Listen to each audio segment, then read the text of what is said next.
¿Qué tal? ¿Cómo están? Aquí nuevamente en Dame el Poder y hoy vamos a hacer un análisis desde lo sociológico y desde la historia de la actualidad en estudios. Jorge Osona, profesor de historia de las universidades, miembro del Club Político Argentino, y Marcos Novaro, sociólogo y analista político, porque falta muy poco para las elecciones presidenciales y con ellos vamos a ver todos estos temas.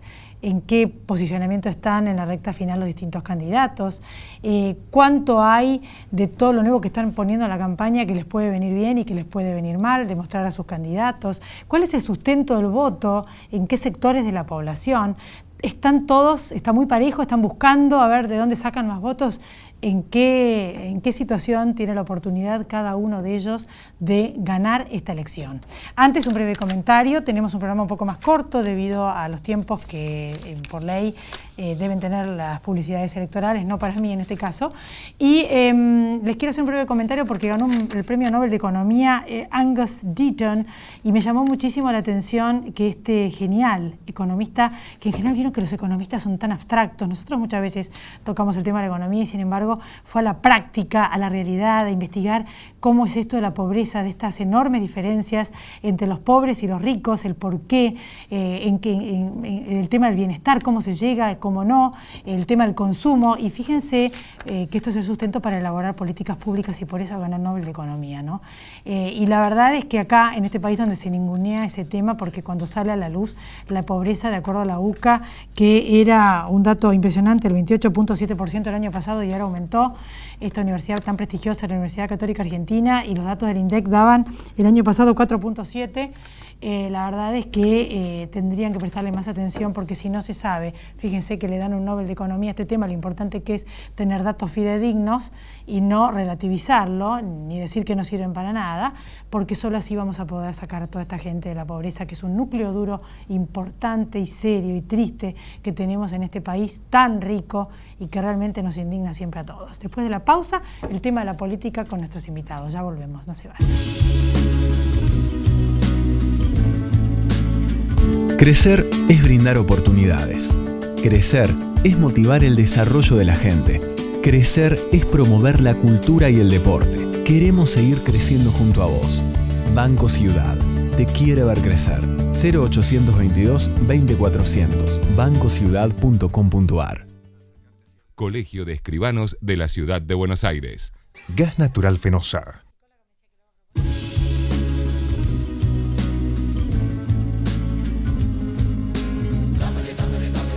Aquí estamos entonces en Dame el Poder con Marcos Novaro, sociólogo y analista político. Gracias por venir. Gracias. No, por favor, gracias. Bueno, en realidad estamos en el tramo final y están haciendo un montón de cosas los candidatos que estamos viendo nuevas, de demostrar a sus equipos y los ministros, y quería ver, decir qué es lo que van a hacer, un poquito por lo menos en las campañas, en las publicidades, y en qué medida esto les va a servir o no. Bueno, la campaña tiene suspenso hasta el final, ¿no? Parece que vamos a estar hasta último minuto con un resultado abierto. Y eso pone nerviosismo en los comités de campaña, en los candidatos mismos. Están tratando de echar mano de sus últimos recursos para convencer a los dubitativos. Hay un porcentaje todavía importante de personas que dicen que todavía no decidieron y los que dicen que todavía pueden cambiar el voto. Entonces, alrededor de entre un 20 y 25% de gente que está en esas dos categorías y que es muy importante comparativamente con otras elecciones presidenciales, digamos, donde las cosas estaban muy claras, ¿no? Desde tiempo antes. Entonces, me da la impresión de que eso exige a los candidatos correr algunos riesgos, decir más de lo que hubieran dicho si estuvieran confiados. Me parece que eso está pasando con el tema de la designación de funcionarios y también con respecto a decir algunas cosas sobre política económica, por ejemplo, ¿no? Scioli por lo menos tuvo que marcar alguna diferencia con el tema de holdouts, renegociación de deuda y lo que va a haber que pagar por el juicio perdido durante el kirchnerismo, digamos, ¿no? Que hizo una muy mala política respecto de esos juicios y va a haber que pagar las consecuencias. Obviamente que para Scioli hubiera sido mejor no decir nada sobre el tema.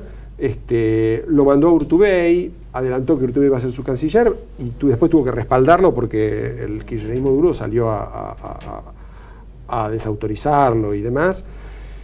Y me parece que Scioli también está un poco tratando de mostrarse que él ya ganó y que entonces ya puede poner a sus funcionarios, que está, digamos, desplegando su gabinete, que en eso va a tener cierta autonomía. Bueno, no dice todos los funcionarios de segunda, tercera línea y algunos de primera línea que va a dejar del kirchnerismo, digamos, ¿no?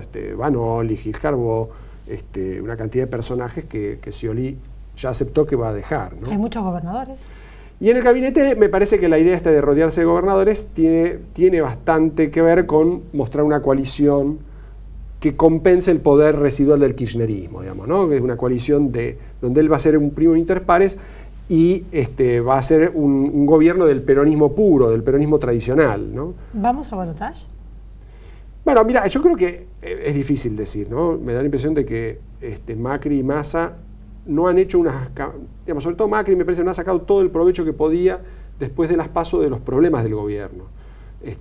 Las inundaciones, Tucumán, las tensiones entre ellos, el pesimismo creciente que hay en muchos electores, de que ven que, bueno, que esto está agarrado con alambres y se viene una situación dura, ¿no? Entonces me parece que si Macri en el último empuje, digamos, mejora un poco su desafío a Scioli, puede polarizar un poco más la elección, que hasta aquí no se ha visto. Hasta aquí me parece que Massa, con una campaña más agresiva que la de Macri, tapando, digamos, que sus aliados se le están yendo, que, digamos, que no tiene mucho apoyo territorial, Massa se defiende bien, digamos. Entonces la elección parece todavía equilibrada en 40-30-20. Y en ese punto de equilibrio no se sabe si hay balotaje o no. Se dirime en el margen, ¿no? Están ahí. Están ahí. Y digamos, que esté tercero Massa y siga avanzando porque evidentemente tiene futuro político, y esto lo dicen los mismos que están alrededor de los candidatos, al menos de Scioli, yo lo escuché, como que tiene futuro político Massa, y además es muy joven. ¿Esto ayuda? ¿A quién ayuda? ¿Atomiza y hace que no tenga posibilidades tantas Scioli ganar en primera vuelta, o no? ¿O ayuda a que Scioli pueda ganar en primera vuelta? Es muy confuso todo, ¿no? Es muy confuso porque el voto de Massa efectivamente está compuesto de parte de peronistas descontentos, pero no se sabe si muy descontentos con Cristina, pero no tanto con Scioli, descontentos, digamos, en una zona gris, y de opositores, que tal vez podrían votar a Macri, digamos, ¿no? Y por un lado, digamos, el hecho de que Massa haya resistido bien la polarización indica que muchos opositores no están tan contentos con Macri, digamos, no están tan convencidos de que esa sea la opción de cambio, pero también indica que la idea de Scioli de reconciliar a todos los peronistas, ¿no? La idea de que, bueno, para resolver este problema de la transición y el post-kirchnerismo, reconciliemos a toda la familia, ¿no? Y todos ustedes vuelvan al seno del partido, que van a tener su lugar, y vamos a digerir al kirchnerismo. Esa idea a De la Sota, a Massa, a muchos otros no los conforma, digamos, ¿no? Quieren más renovación, no le creen a Scioli que va a ser tan fácil digerir al kirchnerismo, ni siquiera le creen que quiera efectivamente desafiar a Cristina, y me parece que tienen bastantes razones para no creerle, ¿no? Y hay muchos votantes que están en esa situación ambigua. Supongamos que hay balotaje y Macri hace un acuerdo con De la Sota y Massa. Van juntos a formar un gobierno de coalición. ¿Los votantes van a acompañar ese gobierno, o igual los peronistas que componen esa base disidente irían igual con Scioli? Esa es una duda que yo creo que se va a resolver solamente si hay balotaje y si hay ese acuerdo. ¿Y el voto útil, que yo escuché mucho en el interior hablando de ese tema? ¿A quién le conviene votar? Mirá, ¿Los que sí, no yo creo que el oficialismo? Yo creo que Macri está tratando de apelar al voto útil para que no se disperse el voto que quiere cambio, que es de vuelta esa mezcla de peronistas disidentes y opositores no peronistas. Creo que él esperaba, y muchos esperaban, que no hubiera sido necesario decir que había que hacer un voto útil, porque la polarización se iba a dar sola, digamos, la competencia iba a decantar sola. Entonces, obligado a decir, vótenme porque soy el único que puede forzar una segunda vuelta, me parece que pone las cosas un poco, los expone mucho, digamos, ¿no? Porque a continuación salen Massa y Stolbizer y se va a decir, no, vos estás manipulando al elector, representa a tus votantes, que nosotros tenemos los nuestros. Entonces cada quien alambra a su electorado y se terminan peleando entre ellos. Y Scioli sonríe frente a esa situación, dice, están peleándose entre ellos, yo soy el que va a ganar, voten al ganador. Y la gente, en un porcentaje importante de los dubitativos, tal vez termine votando a ganador, ¿no? Diciendo, bueno, Scioli ya ganó, ¿por qué no darle un voto de confianza? A ver qué hace. Y el tema de... hay varios temas que son muy interesantes. El balotaje cae justo fin de semana largo. Estuvieron dando vueltas a ver si lo cambiaban. No, es que realmente no hay forma, el que no tiene digamos, posibilidades de viajar es de un sector de la sociedad determinada porque no tiene un mango. Y el que tiene posibilidades de viajar es de otro sector de la sociedad y no va a poder ir a votar porque se va de paseo. O sea, ¿cuál es el sustento de cada uno de los candidatos? Y eso pareciera que está deliberadamente planeado para que determinado sector social no vaya a votar. No sé, o lo van a cambiar o no. Bueno, no creo que lo puedan cambiar, digamos. Yo creo que ya ¿Quién está. sustenta el voto cada uno de ellos? Porque hay algún candidato que sustenta el voto en los que viajan mucho y hay otro en los que no van a poder ni a la esquina. Sí, no, acordémonos que cuando fueron las PASO estuvo lloviendo mucho y ese día también se armó esta discusión sobre si la lluvia había impedido a la gente humilde salir de sus barrios, que siempre se inundan y qué sé yo, pero finalmente tienen más chance de salir a votar a los peronistas, que supuestamente son los que tienen que resolver esos problemas, porque administran esos territorios, o no, o la lluvia desalentó a la gente de más edad, a gente de clase media más cómoda, digamos, que dijo, no salgo, qué sé yo. Y la verdad es que puede haber sido un poco las dos cosas. Yo creo que, la verdad, no sé si esos factores influyen tanto al final. Me parece que va a influir la calidad de las campañas y el desempeño de los candidatos en este último tramo. ¿Y el fraude? ¿La posibilidad de fraude existe? Y efectivamente, bueno, está el problema de si la elección... también medio susto. Claro, si la elección... Esto que pasó en Tucumán también lo pueden volver a hacer acá, porque hay una serie de medidas que va a tomar la Cámara Electoral, ¿no? Sí, la Cámara Electoral. Lo que puede cambiar, pero que tampoco parecen muy rotundas. Bueno, si faltan, digamos, una luz, 5 décimas, ¿eso lo va a resolver el elector o lo va a resolver el Correo Argentino, digamos, ¿no? Es el tipo de... los fiscales donde la oposición no tiene control. La verdad que eso es un problema.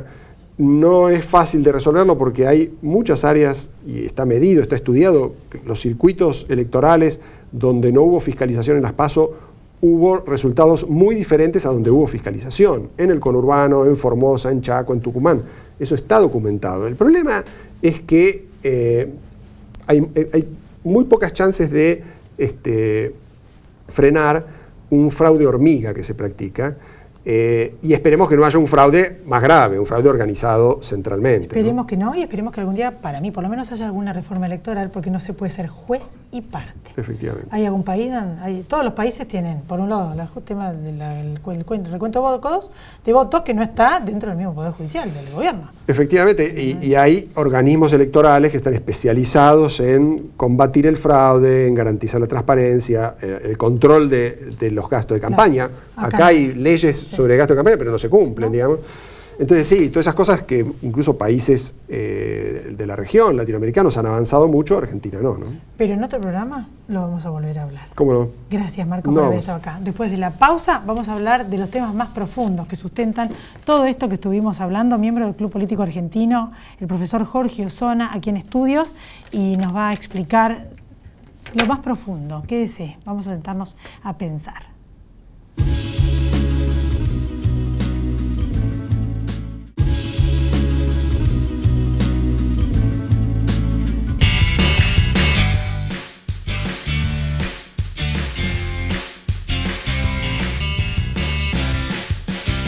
El deporte que más disfrutás es el que haces tranquilo. Acércate a Provincia Seguros y asegura todo eso que necesitas para vivir a pleno tu tiempo libre. Provincia Seguros, una empresa del Grupo Provincia. Grupo Petersen, desde 1920, construyendo el país. ExxonMobil, líder en tecnología para la operación segura y eficiente de recursos no convencionales de gas y petróleo, está contribuyendo con el progreso del país desde sus operaciones en la provincia de Neuquén.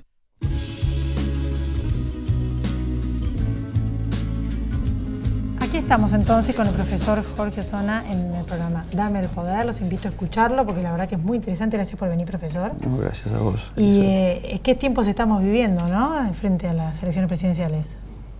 Tiempos interesantes. ¿Cómo son? ¿Cómo los describe usted en sus crónicas, en sus investigaciones de historia? Y son tiempos extraños, ¿no? Porque aparentemente hay un peronismo que luce bastante agotado, pero que sin embargo es altamente probable que gane a raíz de una oposición segmentada, ¿no? Hay un 60% de la población aproximadamente que desea un cambio, pero no tiene una representación más o menos uniforme. Y de una u otra manera eso le permite al peronismo, haciendo una pésima elección o haciendo una elección indiscernible de aquellas en las que perdió, ¿no? Como en 1983 o en 1999, ganar, porque es cuestión de obtener un 42% y despegarse un poco de 10%, ¿no? Respecto del segundo, cosa que es altamente factible, habida cuenta de los enfrentamientos entre Macri y Massa, bueno, y gane, ¿no? Ahora, eso de por sí genera toda una serie de interrogantes a futuro y no tanto a futuro, en el corto plazo, ¿no? Acerca de la gobernabilidad del país, ¿no? Todos los candidatos, de todos modos, tienen debilidades, ¿no? Son candidatos débiles. Scioli tiene la debilidad, bueno, de su propia gestión, tiene la debilidad del cepo kirchnerista y de, bueno, Aníbal Fernández en la provincia de Buenos Aires. No está haciendo una buena elección en la provincia de Buenos Aires.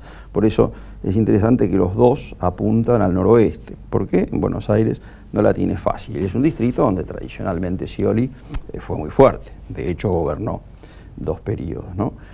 Massa tiene el problema de que no se polarizó la elección, porque finalmente Massa preserva un 20%.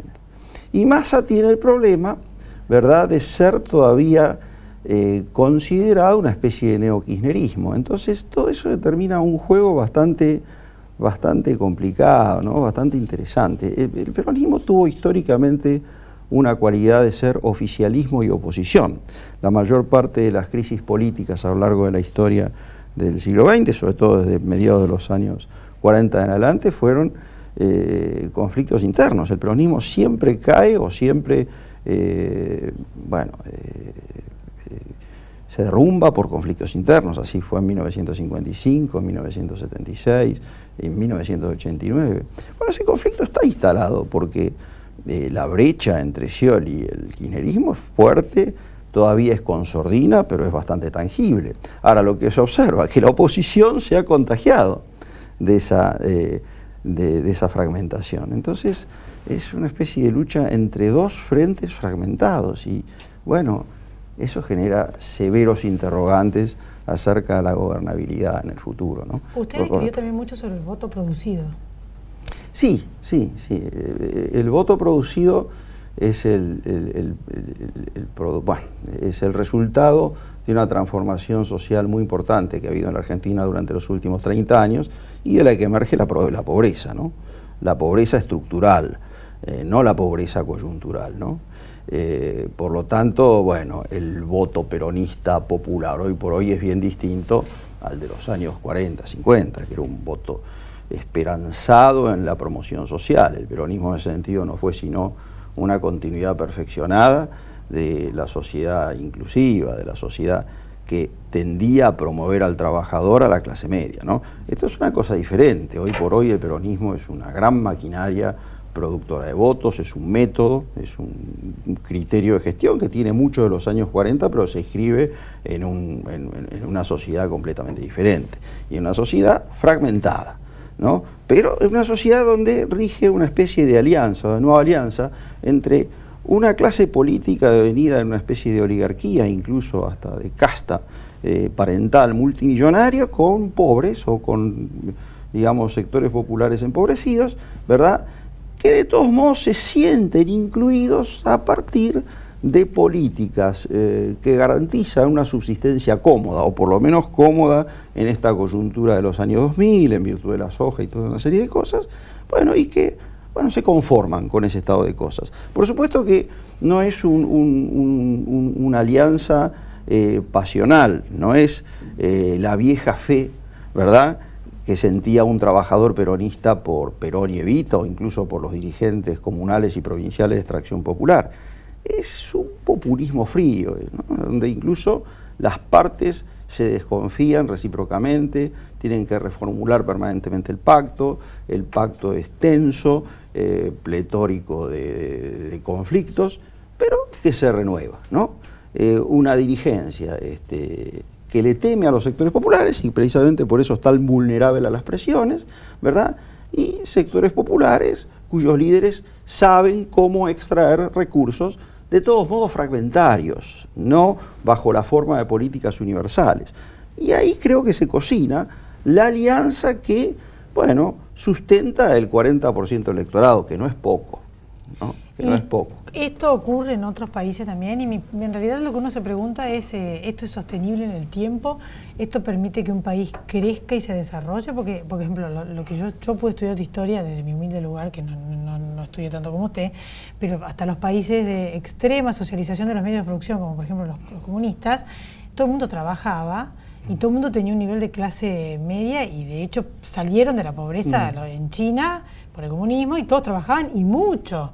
Y el horror de lo que fue Stalin también, que fue un horror para mí, pero trabajaban y mucho, o sea, todo esto es muy distinto aún en los países comunistas y yo digo, ¿en qué medida podemos ser una gran nación si ocurre esto que usted me está describiendo?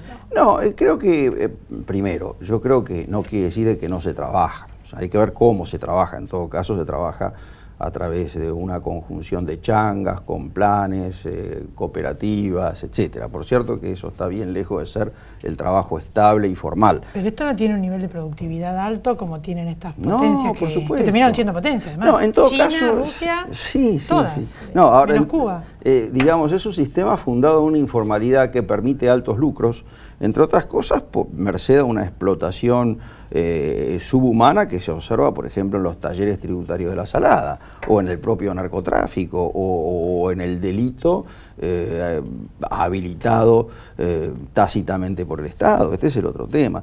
Por cierto que esta sociedad dista de ser una sociedad desarrollada socialmente. Esto conjuga crecimiento con desarrollo y dentro en el concierto del desarrollo social. Más bien que mantener este estado de cosas no es precisamente, ¿verdad?, promover el desarrollo social, que eso es a lo que aspiramos muchos, ¿no?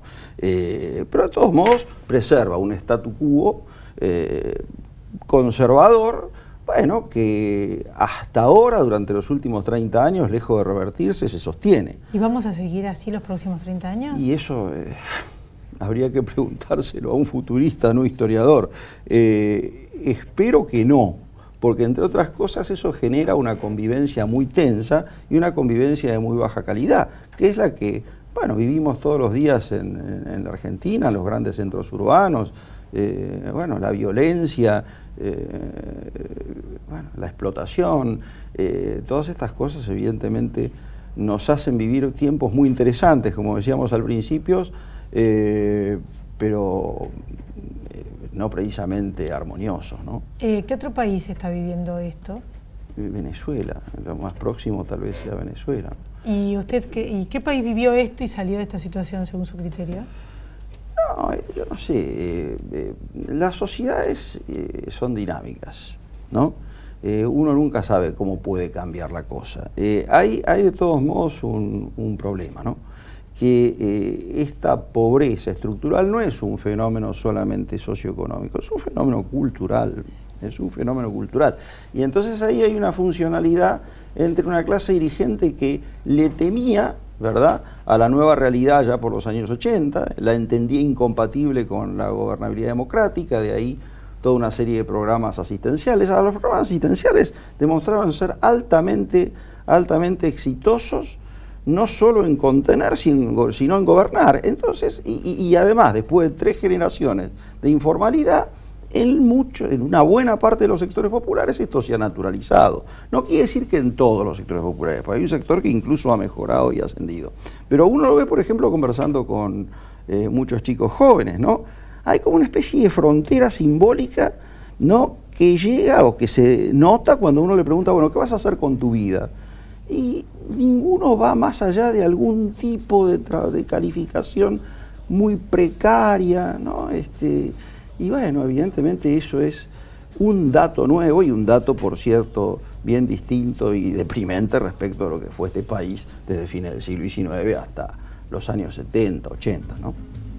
Así. Yo le agradezco mucho, profesor, haber estado acá y la realidad es que después de las elecciones nos vamos a volver a sentar a pensar. Pero por supuesto. Y sigamos investigando, siga. Por supuesto. Chao. Que sí. Nos volvemos a encontrar con ustedes también. Gracias por haber estado aquí y pásenla bien. Chao.